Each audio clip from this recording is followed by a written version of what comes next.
Well, one of the things when people talk about setup and balance, they talk about get in an athletic position and get on the balls of your feet. I go, whoa, whoa, whoa, what does that mean? So to me, I mean, I look at the toes and I think, okay, the toes are a multi-billion-year balance device. And when you set up, if you move into a position where you're stable, your toes aren't going to grab or they're not going to lift initially. They're going to be quiet because you're stable.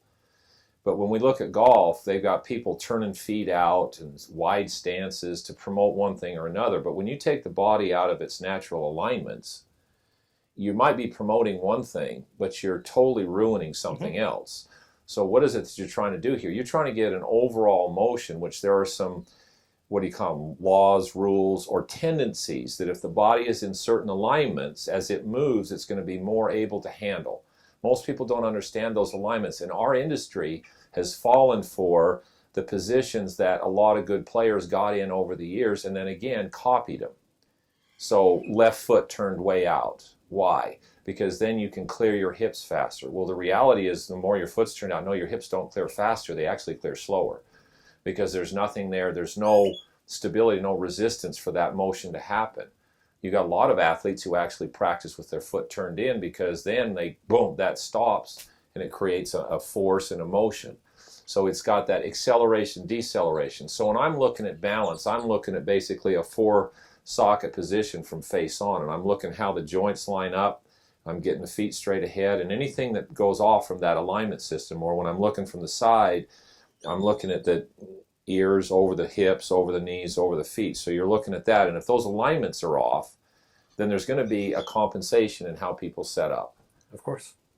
I think if I was going to prepare a golfer, yeah, I wouldn't need to have to observe all those things. There's one law and one rule that we very rarely follow, and that's that we're supposed to be working with gravity, not against gravity.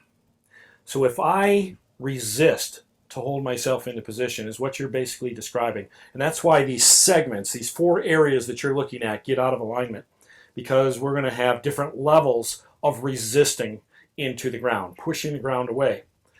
Okay? But if we simply pull ourselves into the ground and work with gravity instead of against gravity, this alignment will always take place. It eliminates then the reason to take care of a symptom by externally rotating your foot, or holding your shoulder back a little farther than the other one, or rounding one more to create this segment at the end. All we have to simply do is start appropriately. Our brain, by receiving that appropriate information, correct information, at a fast enough velocity, will then take us through everything we need to do. And we never have to worry about correcting any of those things because we started right. See, I think most people don't know what start right is. No, it's real simple. Pull into the ground. Use the muscles that we were given to pull into the ground. Not use the ones we were given to push away, to resist, to hold ourselves. You know, have you ever done any martial arts? A little, yeah. Okay. You know, they get into, and everybody has their own variation of a horse stance. Well, right. These guys can stand there for hour upon hour upon hour. Yeah. I watched a guy stand there for 11 hours once. I had a bet with him, and he outdid me, and I couldn't figure out what he did. And then he told me this one simple thing. It's like, I don't push the ground away. I pull into the ground. I work with gravity. It means I can stay there forever because the muscles never fatigue then because I use gravity to my advantage. Now, when you apply that to movement of any kind, in this case golf, everything aligns itself. Everything happens then the way it's supposed to. We don't have to teach anything else. All we have to do is allow that position to be supported. And that's what training and practice would entail then. Well, I think one of the biggest things I learned from being around you guys was, you know, I kind of knew what it looked like to be in that position, but when you use the term pull into the ground, because my concept from everything I'd ever done has been use your quads to push away from the ground. And so then you fatigue out dramatically. But Mike, you showed me just a little while ago where you could sit down right. and hit the ball farther than I watched 50 other people hit the ball who were in a tournament today. Right. And you hit the ball farther and you hit it straight. Right. You sat down, you pulled yourself into that little club holder, I think, is what you sat on. Yeah. Okay?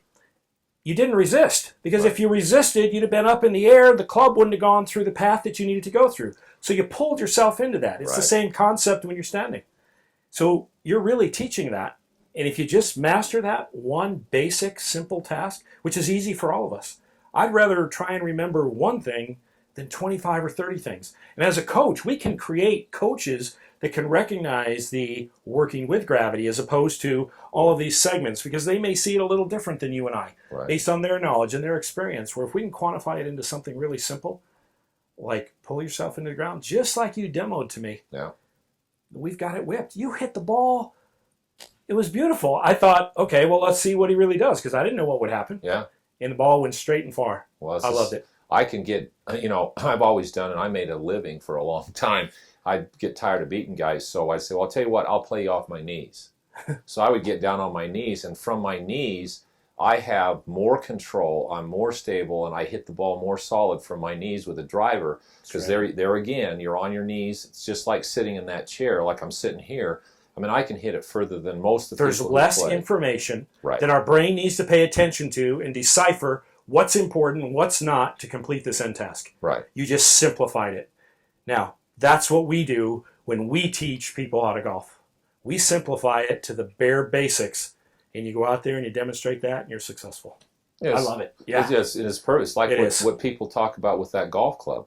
I mean, you put the right shaft in the right person's hands, all of a sudden the club works. Mm-hmm. Okay, well, if the body does what it's supposed to do, then that club will work to its potential. If the body doesn't work correctly, I don't care what technology you give somebody, it's going to be limited as to how well they can make it perform. Everything is. It's all limited by the amount of information that we can send to the brain, how much we can interpret, how efficient we interpret it, and how we respond. And if we do that, then any club becomes as good as any other. You don't have to worry about the ground being slick. You don't have to worry about being on an incline or a decline, because you'll always have balance, because you work with gravity, not against it. That's awesome.